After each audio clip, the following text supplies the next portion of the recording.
മറ്റാരും വേദിയിൽ പറയാത്ത ഉദാഹരണങ്ങളുമൊക്കെ വളരെ സരസമായിട്ട് പറയാറുണ്ട്. ഈ സുവിശേഷത്തിന്റെ വേദികളിൽ അത്തരം ഉദാഹരണങ്ങൾ ഉപയോഗിക്കാൻ എങ്ങനെ സാധിക്കും?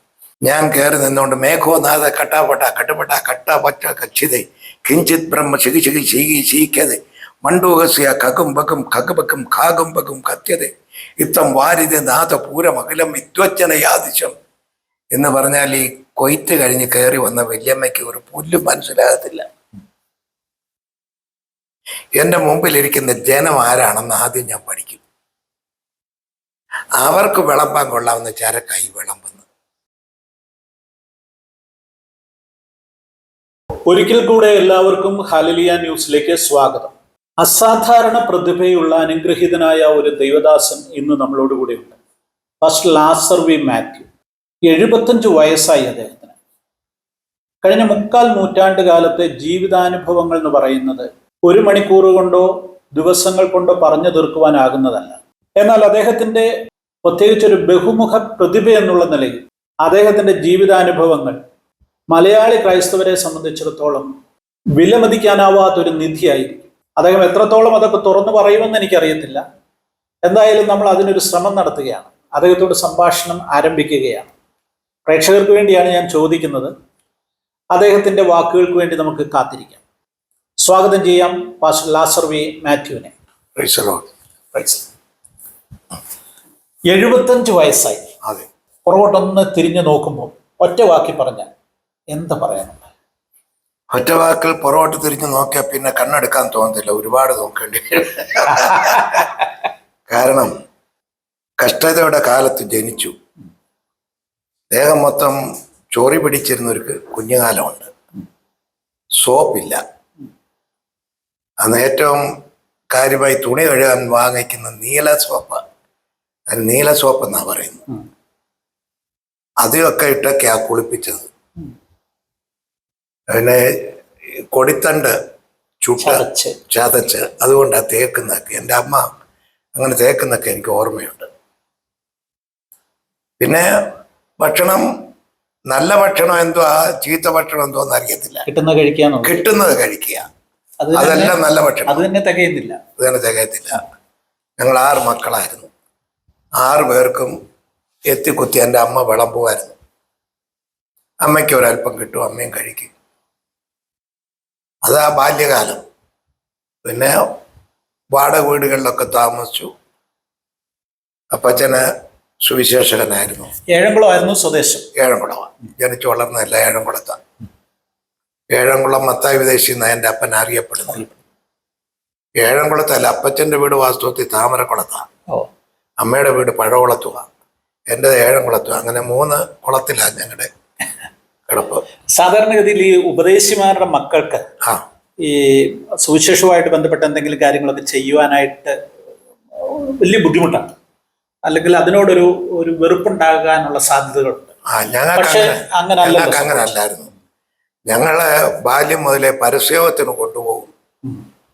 അപ്പോൾ ഈ ഡ്രമ്മും സൈഡ്രമ്മും കൊട്ടാനും ഒക്കെ ഇരുത്തും. അപ്പച്ചനാ പ്രസംഗിക്കുന്നത്. അപ്പച്ചൻ്റെ പ്രസംഗം കേൾക്കാൻ എനിക്ക് ബാല്യം മുതലേ ഇഷ്ടമാണ്. അങ്ങനെ ബാല്യം മുതലേ ഈ ട്രെയിനിങ്ങിൽ വന്നതുകൊണ്ട് സുവിശേഷത്തോട് ഞങ്ങൾക്കുള്ള താല്പര്യം കൂടിക്കൂടി വന്നതേ ഉള്ളൂ. അങ്ങനെയാ. ഒരു ബ്രദറൻ പശ്ചാത്തലമായിരുന്നു അല്ലേ? അപ്പച്ചൻ ബ്രദറൻ പശ്ചാത്തലത്തിലുള്ള ആളായിരുന്നു. അതുകൊണ്ട് അവരുമായിട്ട് ഞാൻ കുറച്ച് അടുപ്പമുണ്ട്. പക്ഷെ അച്ഛൻ ജനിക്കുന്നതിനൊക്കെ മുമ്പ് തന്നെ അപ്പച്ചനെ ഇങ്ങനെ സുവിശേഷത്തിന് വേണ്ടി ഇറങ്ങി. അപ്പച്ചൻ ബ്രദറൻ കുടുംബത്തിലായിരുന്നെങ്കിലും രക്ഷിക്കപ്പെട്ടവനൊന്നും അല്ലായിരുന്നു. പെന്തിക്കോസിലുള്ള ഒരു ഉപദേശി, അദ്ദേഹത്തിന്റെ പേര് ദാനിയേൽ ഉപദേശി എന്നാണ്, പഴകുളം ദാനിയേൽ ഉപദേശി. അദ്ദേഹത്തിന് ഒരു ദർശനം കിട്ടി. എൻ്റെ അപ്പൻ്റെ അടുത്തേക്ക് വരികയാ. എൻ്റെ അപ്പച്ചൻ്റെ പേര് വിളിച്ച് ചെന്ന് കൈ കൊടുക്കുക പുള്ളി. പുള്ളി ഞെട്ടിപ്പോയി. എടാ, ഈ മനുഷ്യനോട് ആര് പറഞ്ഞു എൻ്റെ പേരെൻ്റെതാണ്? ദൈവം എന്നോട് സംസാരിച്ചുകൊണ്ട് ഞാൻ വന്നാന്ന് പറഞ്ഞു. അവൻ നന്നായിട്ട് മുറുക്കുകയും ഒക്കെ ചെയ്യുന്നൊരു കാലം. പോയി വായിലെല്ലാം കുരുക്കി ഒഴിഞ്ഞൊഴിച്ച് എന്തായിരുന്നാലും പിടിയാ കൊണ്ടുപോവുക. ഞായറാഴ്ചയായിരുന്നു. സഭായത്തിന് കൊണ്ടിരുത്തി. ഒരു ദിവസം കഴിഞ്ഞപ്പോഴത്തെ പിന്നെ അതങ്ങ് സന്തോഷമായിട്ട് തോന്നി. അടുത്ത ഞായറാഴ്ചയും പോയി. അങ്ങനെയാ ഇതിനകത്ത് കയറുന്നത്.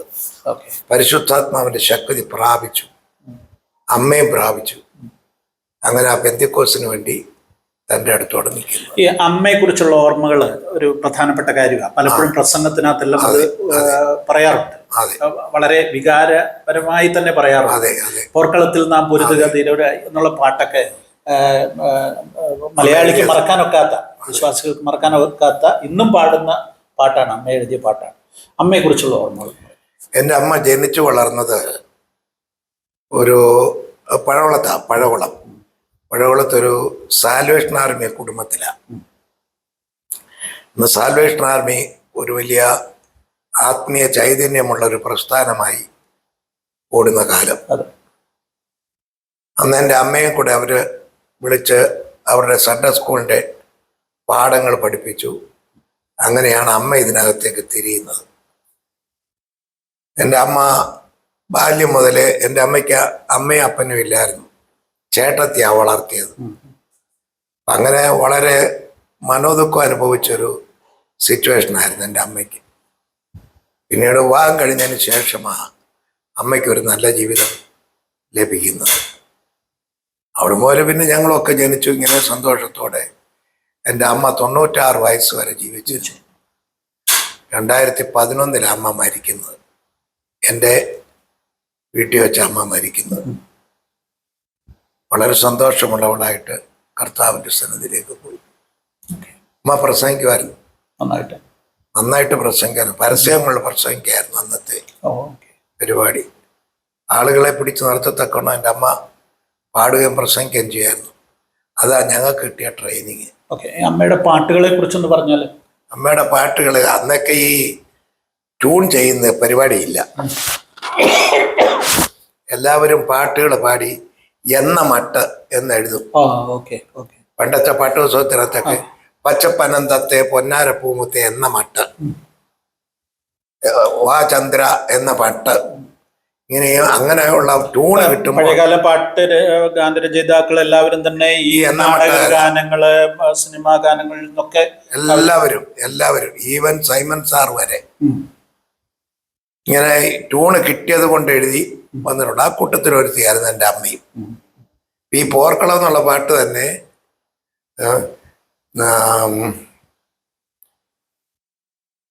ഒരു നാടകഗാനത്തിന്റെ ട്യൂണാ. പഴയ ഒരു നാടകഗാനം ഉണ്ടായിരുന്നു, അതിന്റെ ട്യൂണാ.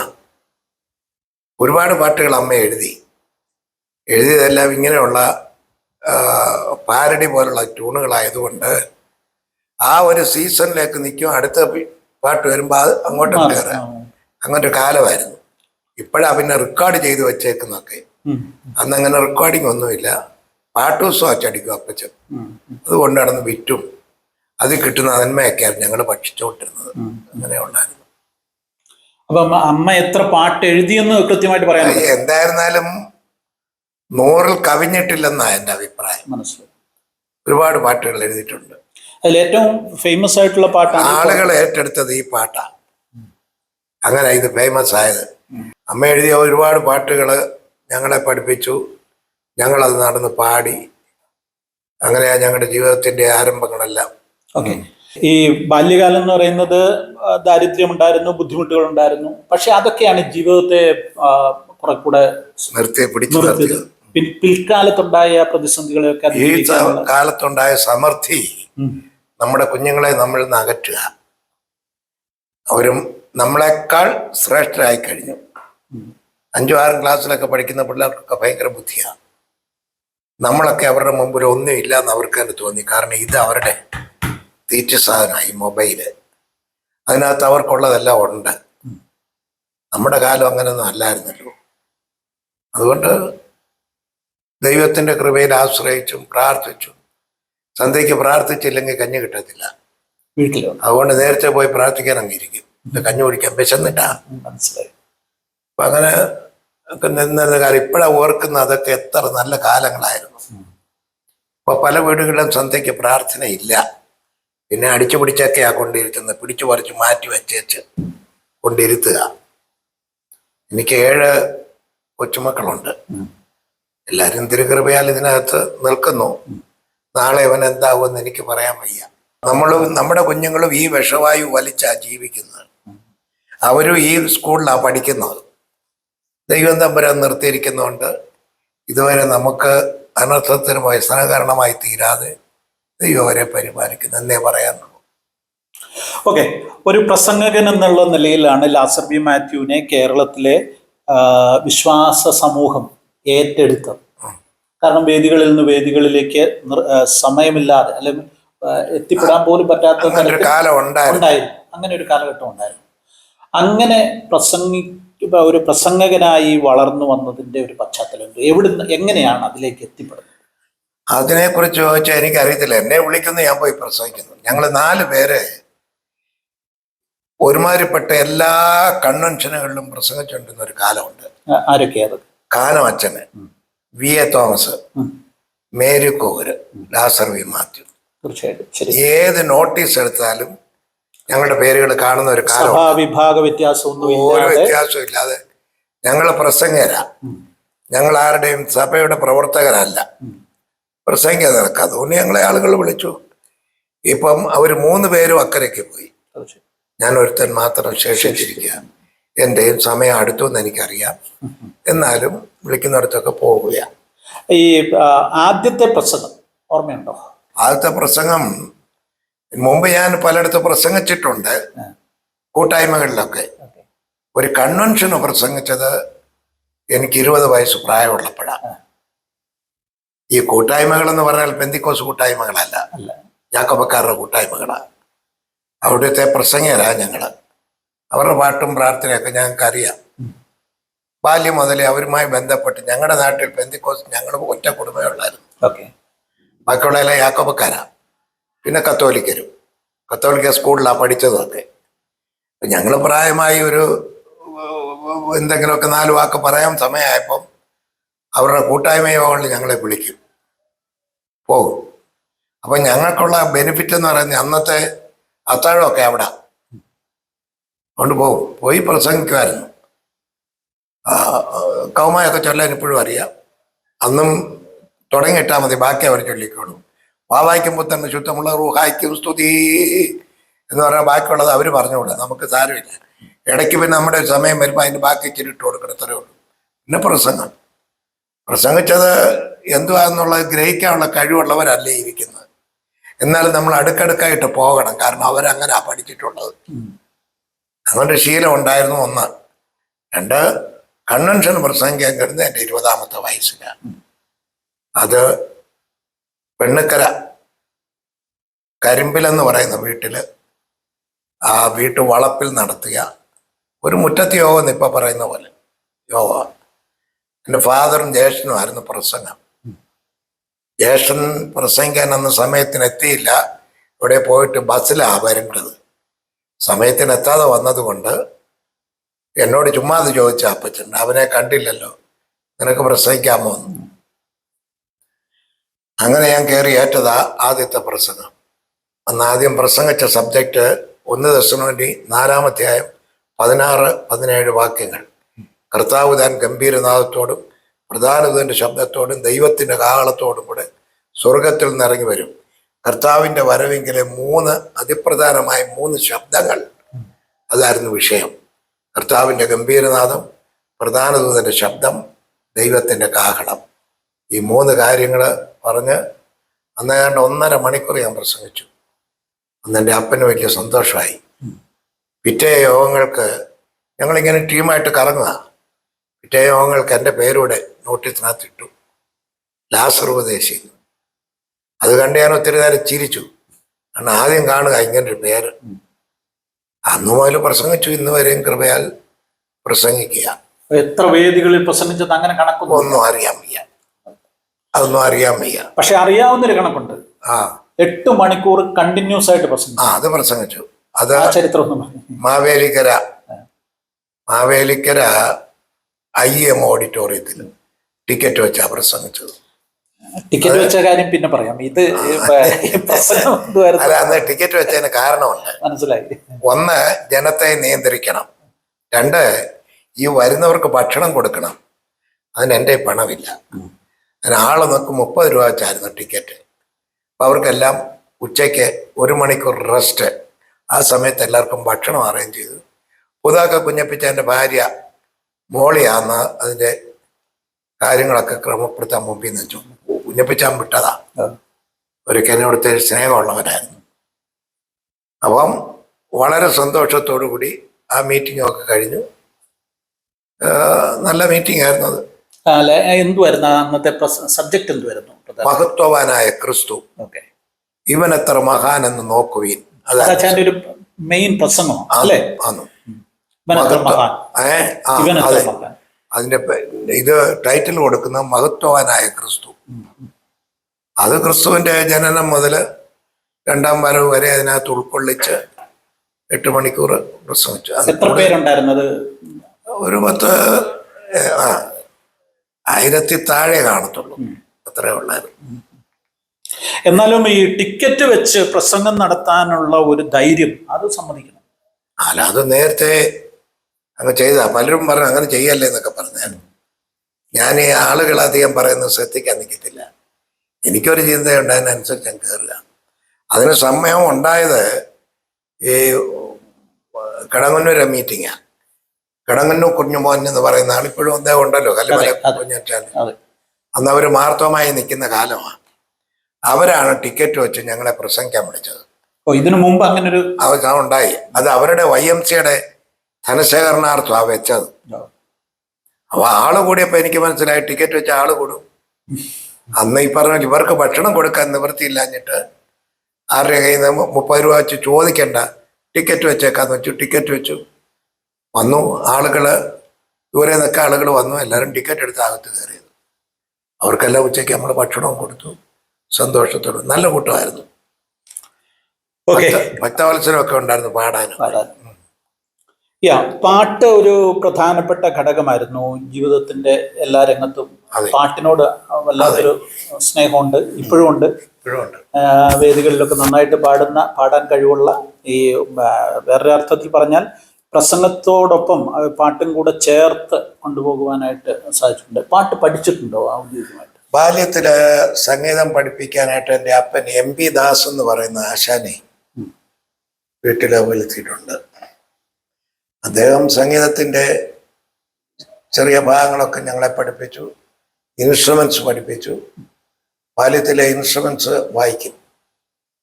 അങ്ങനൊരു ചെറിയ പഠനമുണ്ട്, അത്രയേ ഉള്ളൂ. അല്ല, സംഗീതത്തിൽ ഒത്തിരി ഒന്നും പോയിട്ടില്ല. സംഗീതം ഇന്നും പഠിച്ചുകൊണ്ടിരിക്കുക. പുതിയ പുതിയ പാട്ട് വരുമ്പോൾ ഇന്നും പഠിക്കുക. സഹോദരൻ വലിയ ഗായകനാണ്. സഹോദരൻ വലിയ ഗായകനും പാട്ടെഴുത്തുകാരനും ഒക്കെയാണ്. എൻ്റെ ജ്യേഷ്ഠൻ എന്നെ പോലെ, അത്രയേ ഉള്ളൂ. അദ്ദേഹം പാട്ട് പാടുമായിരുന്നു, പാട്ട് എഴുതിയിട്ടുണ്ട്. അദ്ദേഹം ഞങ്ങളുടെ ടീമിൽ ആദ്യം ഹാർമോണിയം വായിക്കാൻ കയറുന്ന പുള്ളിയാണ്. അച്ഛൻ തബലിസ്റ്റാണ്. ഈ തബലയുമായിട്ടൊരു സുവിശേഷ വേദിയിൽ ആദ്യമായി പ്രത്യക്ഷ കയറുന്നത് ഞാനാ. ആദ്യത്തെ തബലിസ്റ്റ്, ഡിവോഷണൽ ഫീൽഡിലെ ആദ്യത്തെ തബലിസ്റ്റ് ലാസ്റ്റ് മാറ്റി. അന്ന് തബല ആരുടെ ആ കയ്യിലില്ല. ചിലരുടെ കയ്യിൽ ഈ ഇതുണ്ട്, 2 എണ്ണം വെച്ചടിക്കുന്നത്. അതിൻ്റെ പേരങ്ങ് മറന്നുപോയി.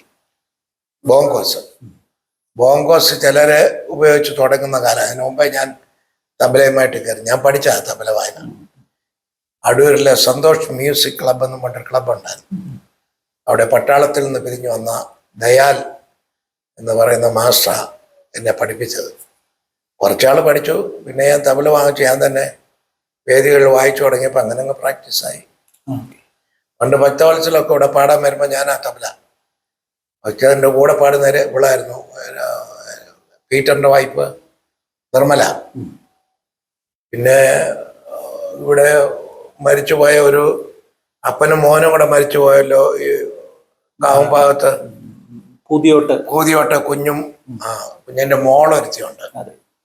പുള്ളിക്കാരിയൊക്കെ പാടാൻ അന്ന് വേദിയിൽ ഞങ്ങൾ ഈ തിരുവല്ല കോളേജിലൊക്കെ പ്രോഗ്രാമിന് അവിടെ ചെന്നാലും ഞാൻ ആ തബലയ്ക്ക് പോന്നു.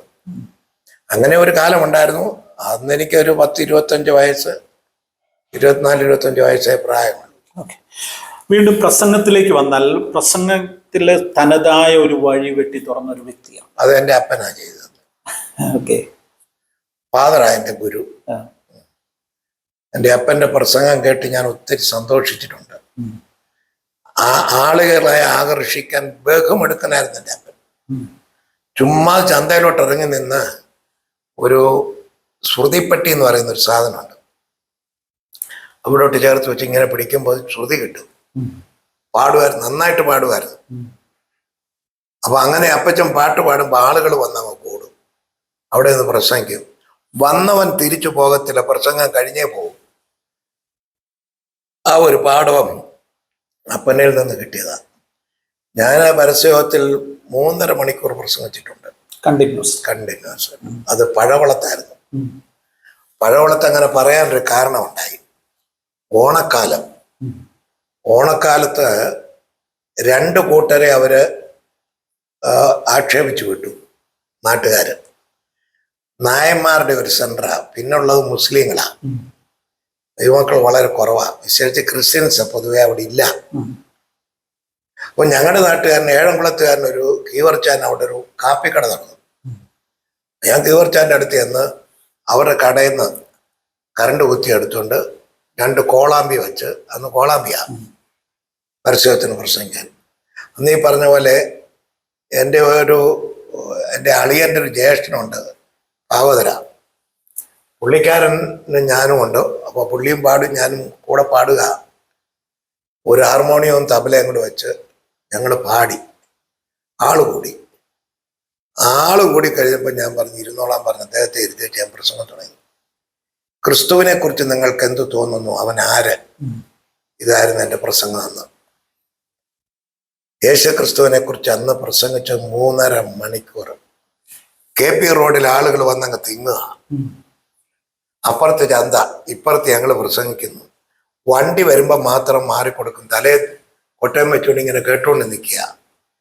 ആളെന്തെങ്കിലും അലക്ഷ്യം എന്ന് കാണുന്നിടത്ത് ഞാൻ പാടുമ്പോൾ അവരെല്ലാം പിന്നെയും ശ്രദ്ധിക്കും. അങ്ങനെ പാട്ടും പ്രസംഗമായിട്ടാ 3.5 മണിക്കൂർ പ്രസംഗം നടത്തിയപ്പം അപ്പൊ തലേന്ന് ഷാരോൻകാർ വന്നു, TPMകാർ വന്നു. 2 കൂട്ടർ, ഒരു കൂട്ടർക്ക് ചാണകമാരി ഉടുപ്പ തേച്ച് വിട്ടു, അത് TPMകാരുടെ ആയിരുന്നു. ഷാരോൻകാർ അവര് ചീത്ത വിളിച്ച് ഓടിച്ചു. ഇത് അറിഞ്ഞുകൊണ്ട് തന്നെയാണ്, അറിഞ്ഞോണ്ടാ ചെന്നത്. അറിഞ്ഞോണ്ടല്ലെങ്കിലും ചെന്ന് കഴിഞ്ഞപ്പോ അറിഞ്ഞു, പിന്നെ പോരാനൊക്കത്തില്ലല്ലോ. അതുകൊണ്ട് കയറി ഞാൻ തന്നെ മുളയൊക്കെ കുഴിച്ചിട്ട് അതിന് മുകളിൽ ഇതൊക്കെ വെച്ച് കെട്ടിയത്. കുഞ്ഞ് അന്ന് കല്യാണമൊന്നും കഴിച്ചിട്ടില്ല. പറഞ്ഞു, പ്രസംഗിച്ചു. പ്രസംഗം കഴിഞ്ഞപ്പോൾ കടയിൽ നിന്ന് ഒരുത്തൻ ഇങ്ങനെ കൈയടിച്ച് ഞാൻ കൊണ്ട് ഇങ്ങോട്ട് വരാൻ പറഞ്ഞു. അപ്പൊ എനിക്ക് മനസ്സിലായി നമ്മളെ ഉപദ്രവിക്കാനായിരിക്കും. എന്തായാലും ചെന്നപ്പോൾ ഒരു കെട്ടെടുത്ത് ഇങ്ങനെ കയ്യിലോട്ട് നിന്നു. ചാണകമായിരിക്കും എന്ന് തന്നെ ഉദ്ദേശിച്ചാ വാങ്ങിച്ചത്. വളരെ ആദരവോടെ വാങ്ങിച്ചത്. വെയിറ്റ് ഇല്ലായിരുന്നു, ഉപ്പേരിയായിരുന്നു. എന്നോട് പറഞ്ഞു, ഇങ്ങനെ വേണം പ്രസംഗിക്കാൻ. ഇവിടെ കഴിഞ്ഞ ദിവസം 2 കൂട്ടർ വന്ന് ഞങ്ങൾ അവരെ ഓടിച്ചതാ. നിങ്ങൾ പ്രസംഗിച്ച് ഞങ്ങൾക്ക് മനസ്സിലായി, അതുകൊണ്ടാ. അപ്പൊ ഞാൻ വിളിച്ചു പറഞ്ഞു, ഓണത്തെ ഇന്ന് വേദം കൊണ്ട് ഖണ്ഡിക്കും. മത്സ്യം കൂർമ്മം വരാഹം ച നരസിംഹച്ച വാമന രാമോ രാമച്ച രാമ കൃഷ്ണ കൽക്ക് ജനാർദ്ദന എന്ന് ചൊല്ലി പിടിപ്പിച്ചിട്ട് മത്സ്യം കൂർമ്മം വരാഹം നരസിംഹം വാമനൻ 5ാം അവതാരമായ വാമനൻ ഇവിടെ വന്നപ്പോൾ കേരളം മാവേലി ചക്രവർത്തി ഭരിക്കുക. രാമോ രാമച്ചരാമൻ, പിന്നെ 3 രാമന്മാർ, ബലരാമൻ, ശ്രീരാമൻ, പരശുരാമൻ. ഇവിടെ പരശുരാമൻ വന്നപ്പോൾ മഴുവെറിഞ്ഞാണ് കേരളം ഉണ്ടായതെങ്കിൽ മാവേലി പണ്ട് വാണിരുന്ന കേരളം എവിടെ? ഒന്നുകിൽ 2 കേരളം കാണിക്കണം, അല്ലെങ്കിൽ ഏതെങ്കിലും ഒരു കേരളം കള്ളവാണ് എന്ന് പരസ്യമായിട്ട് പറഞ്ഞിട്ടുണ്ട്. ഖണ്ഡിച്ച് പ്രസംഗം ചെയ്യാൻ ആരും ഒന്നും പറഞ്ഞില്ല. അടുത്ത കടക്കാരൻ എന്നെ വിളിച്ചു, ഇയാൾ ചെന്ന് കണ്ടുകൊണ്ട്. അവിടെ ചെന്നപ്പോൾ പൂവമ്പഴം ഒരു കൊലയിൽ നിന്ന് ഒരു പടല ഇങ്ങനെ അടത്തി തന്നിട്ട് പറഞ്ഞു, വളരെ നന്ദി, ഇനിയും വരണം. ഇന്ന് വരെ പിന്നെ അങ്ങോട്ട് പോയിട്ടില്ല, പഴകുളത്തിന് പോയിട്ടില്ല. അതവിടെ RSSകാർ അവിടുത്തെ പഴയ പുള്ളികളാണ്. പിന്നെ ഈ മുസ്ലിങ്ങളും. ഇപ്പൊ പിന്നെ കുറച്ച് ദൈവമക്കളൊക്കെ അവിടെ ചെറിയ കൂട്ടായ്മകളൊക്കെ തുടങ്ങിയിട്ടുണ്ട്. ഞാനും അവിടെ ഒരു കൂട്ടായ്മ തുടങ്ങിയായിരുന്നു. എന്തായാലും കൃപയാൽ തല്ലുകൊള്ളാതൊക്കെ തമ്പുരാൻ എന്നെ ഇങ്ങനെ പറഞ്ഞോളൂ. എങ്ങൊന്നും തല്ലുകൊണ്ടിട്ടില്ല? ഉണ്ട്, അടികൊണ്ടിട്ടുണ്ട്. എവിടെ? റാന്നിയിൽ വെച്ച. റാന്നിയിൽ ഞാൻ സ്നാനപ്പെടുത്തിയ ഒരു പയ്യനാ എന്നെ കയറി തല്ലിയത്. അത് അവൻ കുറച്ചാൾ സഭായോഗത്തിന് വരാതൊക്കെ വട്ടം നടന്നപ്പോൾ എനിക്കന്നൊരു മിഷണറി വന്നു, VF കർക്ക്. അയാളെ എൻ്റെ കല്യാണമൊക്കെ നടത്തിയത്. സായിപ്പിനെ കണ്ടു കഴിഞ്ഞപ്പോൾ ഇവനങ്ങ് ആകെ ഇളകി. ഇവൻ വന്ന് പറഞ്ഞു, ഇവനാ പറഞ്ഞ എനിക്ക് വെളിച്ചതൂതിനാന്ന് പണ്ട് അടിച്ചു. അടി വരുന്ന ഞാൻ കണ്ടായിരുന്നു, ഞാൻ മാറി. രണ്ടാമത് കയറി അടിച്ചു. അതിന് ഞാനൊന്ന് ഒഴിഞ്ഞു. എൻ്റെ ചേട്ടനടുത്ത് നിൽപ്പുണ്ട്. മൂന്നാമത്തെ അടിക്ക് ഞാൻ പിടിച്ചു, ഇരുത്തി. ഞാൻ പറഞ്ഞു, നീ ഇപ്പം 3 അടി അടിച്ചു.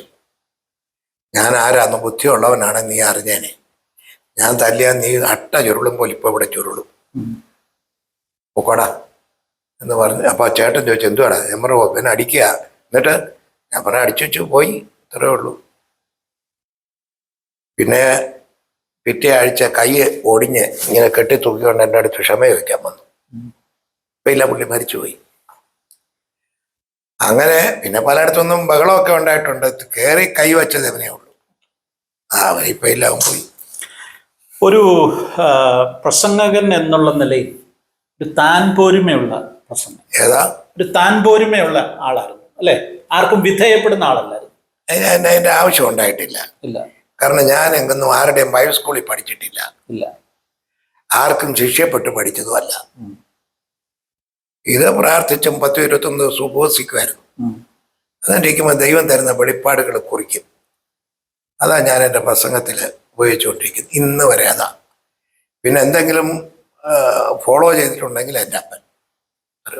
അഹങ്കാരമുണ്ടോ? ആര്? അഹങ്കാരമുണ്ടോ? ചിലപ്പോഴൊക്കെ ഉണ്ടാവും. ഉണ്ടാവും. അതിന് കാരണം ആളുകൾ പ്രസംഗിക്കുന്നത് ഞാൻ പോയിരുന്ന് കേൾക്കും. വലിയ നല്ല പ്രസംഗങ്ങളുടെ പ്രസംഗം ഞാൻ കേട്ടിട്ടുണ്ട്. കൊച്ചു കുഞ്ഞപ്പി വിദേശി, വലിയ കുഞ്ഞപ്പി വിദേശി, പഴയ പ്രസംഗരാ. അവരുടെ തൊട്ടിപ്പുറത്ത് ഞാൻ പ്രസംഗം ഇട്ടിട്ട് എനിക്കായിരുന്നു ആളുകൾ കൂടുതൽ വന്നത്. അത് മുണ്ടത്താനം എന്ന് പറയുന്ന സ്ഥലത്ത് വലിയ കുഞ്ഞപ്പി ദേശിയുടെ മീറ്റിങ്.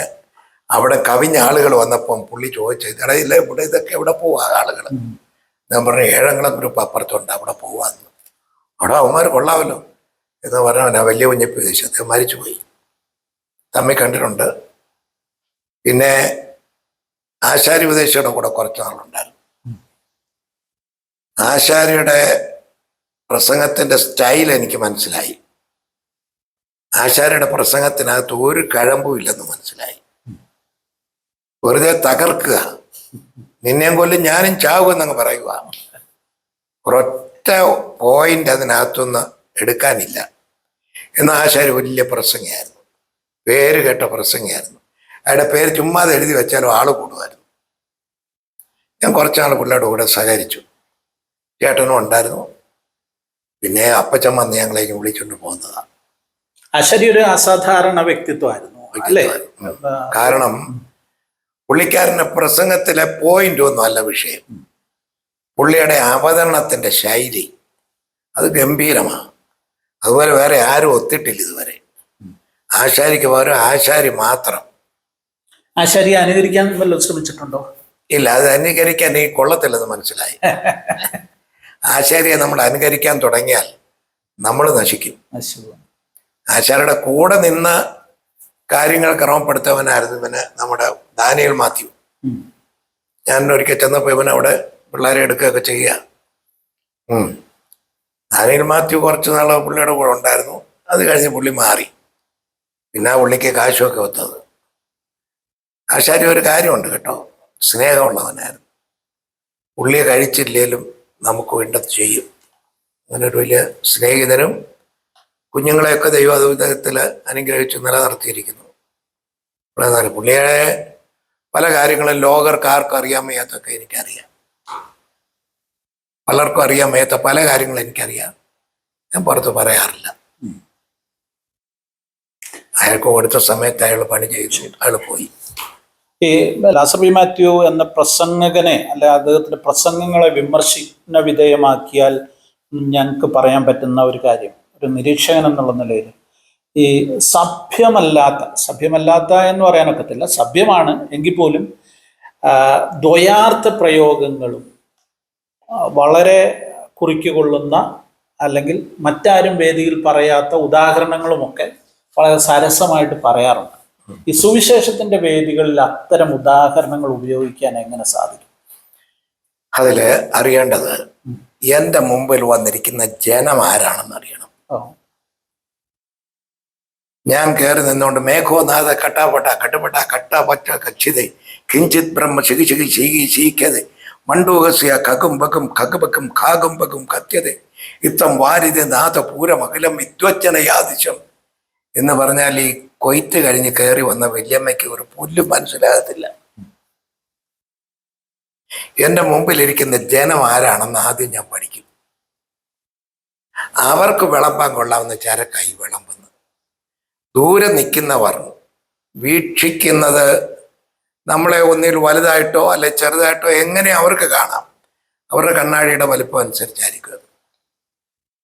അപ്പൊ അവര് നമ്മളെ നിരീക്ഷിക്കും, ചിലപ്പോൾ കുറ്റം പറയും. ഇതൊന്നും കേട്ടിട്ട് ഞാൻ പ്രതികരിക്കാറില്ല. എന്നെ ഒരുപാട് വിമർശിച്ചിട്ടുള്ള ആളുകളൊക്കെ ഉണ്ട്. അടുത്ത കാലത്ത് ഒരുത്തൻ ഡൽഹിയിൽ നിന്നും കണ്ട്, പുള്ളിയുടെ പേരെന്തുവന്ന, ഞാൻ 2ാം കല്യാണം നടത്താൻ പോയി 1,00,000 രൂപ ചോദിച്ചു എന്നൊക്കെ പറഞ്ഞിട്ടൊരു വിമർശനം ഇട്ടു. അതിന് പലരും എന്നോട് പറഞ്ഞു, വെച്ചാൽ തിരിച്ചടിക്കണം. ഞാൻ പറയില്ല, ഞാൻ ചോദിച്ചത് ശരിയാന്ന് പറഞ്ഞു. ഞാൻ ചോദിച്ചത് ശരിയാ, കാരണം എനിക്ക് ആ കല്യാണം നടത്താൻ വയ്യ. ഇവന്റെ അടുത്ത് ഒക്കത്തില്ലെന്ന് പറഞ്ഞ ഇവൻ പറയും, അച്ഛൻ ഇന്നടുത്ത് നടത്തിയില്ലേ, അതിനെക്കാട്ടിൽ എളുപ്പം ചാർജ് കൂട്ടിപ്പോയി. അപ്പൊ കയറ്റി അങ്ങ് പഠിപ്പിച്ചേക്കാങ്കിലേ ഇവൻ അടുക്കത്തില്ല, അത്രേ ഉള്ളൂ. അയ്യോ അത് അത്രയും ബുദ്ധിമുട്ടാതെ നീ വേറെ വല്ലവരും വിളി. അതാ എന്റെ ബുദ്ധി. ഇത് ഞാൻ മറ്റവനോട് പറയേണ്ട ഒരു കാര്യവും എനിക്കില്ല.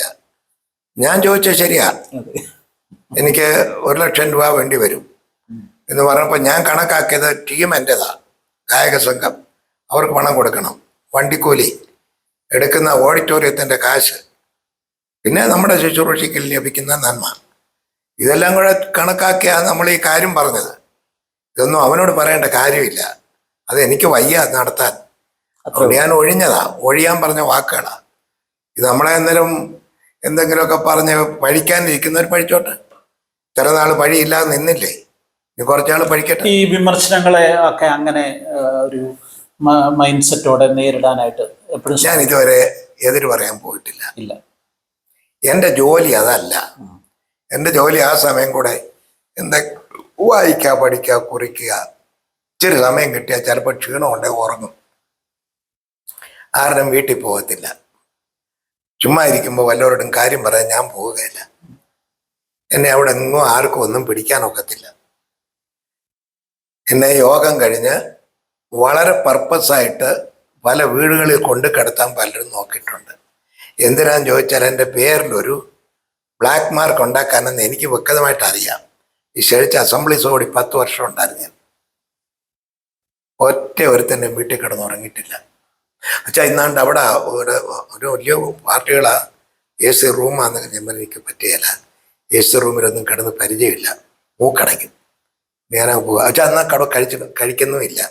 ഞാൻ അന്നും 2 വീലറുണ്ട്, കയറി ഞാൻ സ്ഥലം വിടും. കഴിവതും എല്ലാ ദിവസവും തിരിച്ചു വീട്ടിൽ വരും. കഴിഞ്ഞു.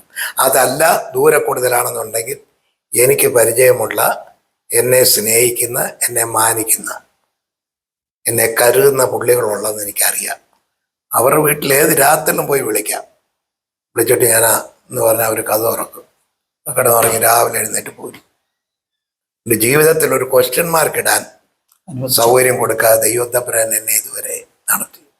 ഇപ്പൊ 10-75 വയസ്സായി, പ്രായമായില്ലേ, നീ ഇങ്ങനെ പോക്കോളൂ. ഈ പ്രസംഗകർ ധാരാളമുണ്ട്. മറ്റു പലരുടെയും പ്രസംഗം കേട്ടിട്ടും ഉണ്ടാവുമല്ലോ. പിടിച്ചു നിർത്തിയ അല്ലെങ്കിൽ ലാസർ വി മാത്യു എന്ന പ്രസംഗകനെ സ്വാധീനിച്ച ഒരു പ്രസംഗകൻ ആരാ? P A Thomas. P A Thomas subject ഇല്ലാതെ പ്രസംഗിക്കത്തില്ല. പി എ തോമസ് കയറുന്നതിന് മുമ്പ് പറയും, ഞാൻ ഇന്ന സബ്ജക്റ്റ് അടിക്കാൻ പോകുന്നത് പറയും. പറഞ്ഞിട്ട് അവിടെ തന്നെ നിന്ന് അടിക്കും. അതുപോലെ ഒരു പ്രസംഗം ഞാൻ പിന്നെ ആ കാലത്ത് കണ്ടിട്ടില്ല. ഗാനവച്ചം പോലും സബ്ജക്റ്റ് ഇല്ലാതെ അങ്ങ് പറയത്തേ ഉള്ളായിരുന്നു. അച്ഛന് കുറച്ച് തോട്ട്സാ, അത് ആളുകൾ കേട്ടോണ്ടിരിക്കും, അത് പറയും. തോമാച്ചൻ അതല്ലായിരുന്നു. ഞങ്ങൾ 2 പേരും അന്നും സബ്ജക്റ്റ് ഇട്ടിട്ടേ പറയും. ഇന്ന സബ്ജക്റ്റ് ആണെന്ന് പറഞ്ഞിട്ടേ അടിക്കൂ. അത് ഇവരും അങ്ങനെ സബ്ജക്റ്റ് പറയത്തില്ലായിരുന്നു. മേരിക്കോവിന് അവർ കയറുമ്പോൾ ഒരു പാട്ടൊക്കെ പാടി അങ്ങ് തകർക്കുക. അത് ആ ഒരു സ്റ്റൈൽ അതങ്ങനെ. പിന്നെ സബ്ജക്റ്റ് ഇട്ട് പറയുന്ന ബ്രദറുകാരെ ഞാൻ കണ്ടിട്ടുള്ളൂ. പെന്തിക്കോസിലെ ഒറ്റ ഒരെണ്ണത്തെ ഞാൻ കണ്ടിട്ടില്ല. ഇന്ന സബ്ജക്റ്റാ പറയാൻ പോകുന്നതെന്ന് പറയുന്നു.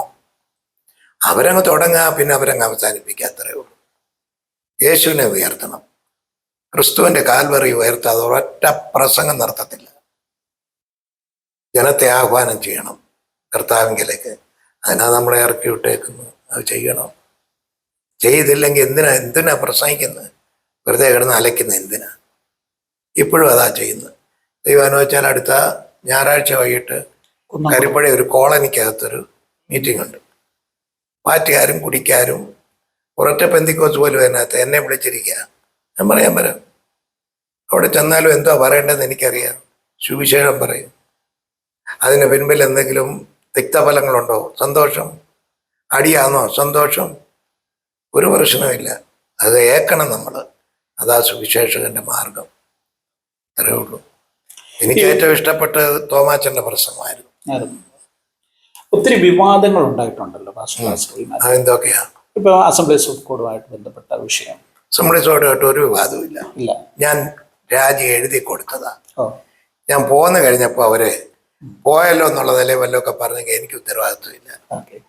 ഞാൻ എഴുതി TJ ശമൂവേലിൻ്റെയും അനുചരന്മാരുടെയും നിയമാനുസരണമല്ലാത്ത കടന്നുകയറ്റങ്ങൾ കണ്ട് മനസ്സ് ഭാരപ്പെട്ട് നിന്റെ പ്രസ്ഥാനത്തോട് ഞാൻ യാത്ര പറയുന്നു. ഇതെന്റെ രാജിക്കത്തായി കരുതണം എന്നാ എഴുതി അയച്ചു. എൻ്റെ കോപ്പി ഇപ്പോഴും കയ്യിലുണ്ട്. ഇപ്പോഴും ഇമ്മാനുവേൽ മിഷനുമായിട്ട് ബന്ധപ്പെട്ടാണ്. 26 വർഷം കഴിഞ്ഞു. അത്രയേ ഉള്ളൂ. അതെനിക്കറിയാം. നല്ലതാ. എന്നിട്ട് ഈ ഇട്ടേക്കുന്ന ഡ്രസ്സെല്ലാം അവരായിരുന്ന, ഈ കയ്യേക്ക് ഇട്ടേക്കുന്ന വാച്ച് അവർ തന്നതാണ്, ഈ മൊബൈൽ ഫോണ് അവരുടെ വകയാണ്. ഞങ്ങളെ ഇതുപോലെ സ്നേഹിക്കുകയും കരുതുകയും കൈത്താങ്ങുകയും ചെയ്യുന്ന ഒരൊറ്റ പ്രസ്ഥാനം വേറെ ഞാൻ കണ്ടിട്ടില്ല. ആണ്ടിൽ 2 പ്രാവശ്യം ഞങ്ങളെ അവിടെ വിളിക്കും. ഫെബ്രുവരിയും ഒക്ടോബറും 2 മീറ്റിംഗ് ഉണ്ട്. ഒന്ന് ഇവിടെ ബൈബിൾ സ്കൂൾ സ്റ്റുഡൻസിൻ്റെ ഗ്രാജുവേഷനാണ്. അത് കഴിഞ്ഞ ഫെബ്രുവരിയിൽ അത് നടന്നു. ഇനി അടുത്ത് വരാൻ പോകുന്ന ഷെപ്പേർഡ് കൺവെൻഷൻ എന്ന് പറയും. അത് ഒക്ടോബറിലാണ്. ചെല്ലുമ്പോൾ ഞങ്ങളെ വളരെ 5 സ്റ്റാർ ഹോട്ടലിൽ ഞങ്ങൾക്ക് റൂം എടുത്ത് തരും. അവിടെ താമസിച്ച് ശ്രേഷ്ഠമായ ഭക്ഷണം, നല്ല ക്രമീകരണങ്ങൾ. വാസ്തവത്തിൽ സ്നേഹം എന്താ എന്ന് ചൊവ്വയെ കണ്ടത് ഇമ്മാനുവേൽ വന്നതിന് ശേഷം. ഈ ബിഷപ്പ് തോമാച്ചാനുമായിട്ട് എങ്ങനെയാ ഒരു അടുപ്പം ഉണ്ടാകുന്നത്? ഏതാ? ബിഷപ്പ് MA തോമാച്ചാനുമായിട്ട് എങ്ങനെയാ ഒരു അടുപ്പം ഉണ്ടാകുന്നത്? MA തോമാച്ചൻ എന്നെ ഒരു പ്രസംഗത്തിന് വിളിച്ചതാ. ഇവിടെ നമ്മുടെ പാട്ടുകാരൻ മാത്യു ജോൺ ഇദ്ദേഹം എന്നെ പരിചയപ്പെടുത്തിയതാ, നമ്മുടെ പാട്ടുകാരൻ. അവരവിടെ ചെന്നപ്പം പുള്ളിക്കാരൻ ചോദിച്ചോടാ ആരുണ്ടോടാ അവിടെ നമ്മുടെ കൺവെൻഷൻ ഒന്ന് പ്രസംഗിക്കാൻ എന്ന് പറഞ്ഞപ്പം ഈ മാത്യു ജോൺ പറഞ്ഞു കൊടുത്തു, അച്ഛാ ഇന്ന പോലൊരാളുണ്ട്, അത് നീ കേട്ടിട്ടുണ്ടോ പ്രസംഗം? ആ ഉണ്ട്. നല്ല പ്രസംഗമാണോ? ആന്നു. നമുക്കൊന്ന് വിളിക്കാവിടാ എന്ന് പറഞ്ഞ് എന്നെ ഒരു യോഗത്തിന് വിളിച്ചു. ഞാൻ അവിടെ ചെന്നു. അദ്ദേഹം എന്നെ കണ്ടപ്പോൾ അത്ര വലിയ താല്പര്യമൊന്നും തോന്നിയില്ല എന്നുള്ളതിൻ്റെ ശരി. മീറ്റിങ്ങിന് കയറ്റി വിട്ടു, പ്രസംഗിച്ചു. ആദ്യത്തെ പ്രസംഗം കഴിഞ്ഞപ്പോൾ വന്ന് കെട്ടിയങ്ങ് പിടിച്ചു. എനിക്ക് വേണം ഈ ആളിനെ നമ്മണ്ടാ കെട്ടിപ്പിടിക്കുന്നു. ആ മീറ്റിംഗ് പല ഇടങ്ങളിലായിട്ടങ്ങ് പിന്നെ വ്യാപരിക്കുകയായിരുന്നു. ഞാൻ ഒത്തിരി നാൾ അവിടെ താമസിക്കേണ്ടി വന്നുപോയി. സന്തോഷത്തോടെ എന്നെ യാത്ര അയച്ചു. പിന്നെ അവരിവിടെ വന്നു. അവരുടെ വകയായിട്ട് ഞാൻ ഹൈസ്കൂൾ നടത്തി. ഓർഫണേജ് ഉണ്ടായിരുന്നു. ഇതൊക്കെ ചില പ്രശ്നങ്ങൾ വന്നപ്പോൾ ഞങ്ങൾ ഓഫ് ചെയ്താ. പിന്നെ എന്നെ വിട്ടില്ല പുള്ളി എന്നുള്ള അതിൻ്റെ ശരി. പുള്ളിക്കാരൻ്റെ മകനാന്ന് എന്നെ കൊണ്ടുനടക്കുന്നത് ഇപ്പോഴത്തെ ശാമുവൽ തോമസ്. ഞാൻ ഇദ്ദേഹത്തെ എത്ര വക വെച്ചൊന്നുമില്ല. ഞാൻ തോമച്ചൻ്റെ മോനാന്നൊക്കെ പറഞ്ഞു. നമ്മൾ ശരി. എനിക്കപ്പോഴും വൈകിട്ടത്തെ മീറ്റിംഗ് ആ ചിന്ത. ഞാൻ അമേരിക്ക പല ആവർത്തി പോയിട്ടുണ്ട്. ഇന്ന് വരെ എംപയർ സ്റ്റേറ്റ് ബിൽഡിംഗ് കാണാൻ പോയിട്ടില്ല. പകലെങ്ങും പോയി യാത്ര ചെയ്യുകയോ എവിടെയെങ്കിലും പോയി ഇരിക്കുകയോ കാണുക അങ്ങനെ ഒന്നുമില്ല. ദൈവവചനം വായിക്കണം, പഠിക്കണം, കുറിക്കണം. സമയമുണ്ട് കിടന്നു ഉറങ്ങും. ഇത്രയേ ഉള്ളൂ പരിപാടി. തോമാച്ചൻ്റെ അടുത്ത് അന്ന് തുടങ്ങിയത് ഇന്ന് വരെ തിരുകൃപയാൽ സന്തോഷത്തോടെ പോകുന്നു. എനിക്ക് ഇമ്മാനുവേൽ മിനിസ്ട്രിയെ കുറിച്ച് ഒരു വാക്കൂടെ പറയാനുണ്ട്. ഒരു പെന്തിക്കോസുകാരല്ല, ബ്രദറുകാരും അല്ല. ഒരു ഇമ്മാനുവൽ മിനിസ്ട്രിയാണ്. അതിനകത്ത് ഒരുപാട് പെന്തിക്കോസുകാരുണ്ട്. ഞങ്ങളുടെ യോഗങ്ങൾ നടക്കുമ്പോൾ എഴുന്നേറ്റ് നിന്ന് തുള്ളി അന്യഭാഷ പറയുന്ന ആളുകൾ ഇവിടുന്ന് വരാറുണ്ട്. തമിഴ്നാട് കഴിഞ്ഞ അടുത്ത സ്റ്റേറ്റ് ആന്ധ്രാപ്രദേശ്. അപ്പച്ചൻ എഴുന്നേറ്റ് എന്ന് പറയും, സകല ജനത്തിൻ്റെയും ദൈവകൃപ ആസ്വദിച്ചു എന്നാണ് എഴുതിയിരിക്കുന്നത്. ദൈവം ഏതെല്ലാം കൃപ തന്നോ അതെല്ലാം ജ്വലിപ്പിക്കട്ടെ എന്ന് വിളിച്ചു പറയുമായിരുന്നു. പുള്ളിയുടെ ഭാര്യ പെന്തിക്കോസുകാരിയായിരുന്നു. ഒരു അന്യഭാഷ പറയുന്ന ഒരു അമ്മച്ചിയായിരുന്നു. പുള്ളിയുടെ ഒരു മകള് അന്യഭാഷ പറഞ്ഞ് പ്രാർത്ഥിക്കുന്ന ഒരുത്തിയുണ്ട്. ഇദ്ദേഹത്തിന് അതിനോടൊന്നും വെറുപ്പൊന്നുമില്ല, സന്തോഷമേ ഉള്ളൂ. ഞങ്ങളെയൊക്കെ ഒത്തിരി സ്നേഹിക്കുകയും ഒത്തിരി നന്മകൾ ചെയ്യുകയും അനുഗ്രഹിക്കുകയും ചെയ്തൊരു മനുഷ്യന് പോയി. അദ്ദേഹത്തിൻ്റെ മകൻ അതിനേക്കാൾ ഇരട്ടി സ്നേഹം ഞങ്ങൾക്ക് തരുന്നുണ്ട് ഇപ്പം. അതാ പാസ്റ്റർ ലാസർ ബി മാത്യു കേരളം കണ്ട മഹാന്മാരായ സുവിശേഷ പ്രസംഗകരിൽ പ്രമുഖനായ ഒരാളാണ്. 75 വയസ്സ് അദ്ദേഹത്തിന് ആയിരിക്കുന്നു. 20ാമത്തെ വയസ്സിൽ ആരംഭിച്ച സുവിശേഷ പ്രഭാഷണം ഇപ്പോഴും അദ്ദേഹം സജീവമായി തുടർന്നുകൊണ്ടിരിക്കുന്നു. വ്യത്യസ്തമായ അവതരണ ശൈലി, ജനത്തെ പിടിച്ചിരുത്തുവാനുള്ള കഴിവ്, വിഷയാധിഷ്ഠിതമായി സംസാരിക്കുവാനുള്ള ജ്ഞാനം, ഇങ്ങനെ സവിശേഷതകൾ ഒത്തിരിയുള്ള പാസ്റ്റർ ലാസർ ബി മാത്യുവിന് അദ്ദേഹത്തിൻ്റെതായ വ്യക്തമായ നിലപാടുകളുമുണ്ട്. ചിലപ്പോൾ അത് മറ്റുള്ളവർക്ക് അലോസരമുണ്ടാക്കുന്നതായിരിക്കാം, മറ്റുള്ളവർ വിമർശിക്കുന്നതായിരിക്കാം. എങ്കിലും അദ്ദേഹത്തിന് പറയുവാനുള്ളത് അദ്ദേഹം തുറന്നു പറയുന്നു.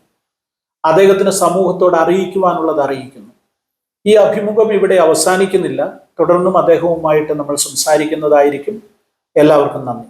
നിങ്ങളൊരു സഭാ ശുശ്രൂഷകനോ വേദ പഠിതാവോ ആത്മീയ കൂട്ടായ്മകളിൽ ദൈവവചനം പ്രസംഗിക്കേണ്ടി വരുന്ന ഒരാളോ ആണെങ്കിൽ നിങ്ങൾക്ക് വളരെയധികം പ്രയോജനപ്പെടുന്ന പ്രസംഗങ്ങൾ ഉണ്ടാക്കുവാൻ സാധിക്കുന്ന മനോഹരമായ ഒരു പുസ്തകം ഞാൻ നിങ്ങൾക്ക് പരിചയപ്പെടുത്താം. പാസ്റ്റർ OG സാമുവേൽ എഴുതിയിരിക്കുന്ന പ്രീച്ചേഴ്സ് ഗൈഡ് എന്ന ബൃഹത്തായ ഒരു ഗ്രന്ഥമാണിത്. ഇതിൽ 72 ദൈവവചന പാഠങ്ങൾ ഉൾക്കൊള്ളിച്ചിരിക്കുന്നു. 1000-ലധികം പേജുകളുള്ള ഈ പുസ്തകത്തിന്റെ ഓരോ പേജും ഒന്നിലധികം പ്രസംഗമാണ്. വെറും ഒരു പ്രസംഗക്കുറിപ്പല്ല, വിശദമായ പ്രസംഗങ്ങൾ ഇതിനകത്ത് ഉൾക്കൊള്ളിച്ചിരിക്കുന്നു. 100 കണക്കിന് പ്രസംഗങ്ങൾ ഇതിനകത്തുണ്ട്. പഠിച്ച് പ്രസംഗിക്കുവാൻ താല്പര്യപ്പെടുന്നവർക്ക് വളരെയധികം പ്രയോജനപ്പെടുന്ന ഒരു പഠന ഗ്രന്ഥമാണിത്. 1000 രൂപയാണ് ഇതിൻ്റെ വില. പോസ്റ്റേജ് സൗജന്യമാണ്.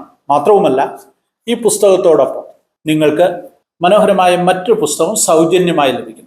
ഡോക്ടർ സണ്ണി ഫിലിപ്പ് എഴുതിയിരിക്കുന്ന ദാവീദ് നേതൃത്വത്തിൻ്റെ മഹനീയ മാതൃക എന്ന പേരുള്ള ഈ പുസ്തകം ദാവീദിനെ സംബന്ധിച്ചുള്ള 17 പഠന പ്രസംഗ സന്ദേശങ്ങളാണ്. നിങ്ങളുടെ ആത്മീയ ശുശ്രൂഷകളിൽ വളരെയധികം പ്രയോജനപ്പെടുന്ന പുസ്തകമാണ്.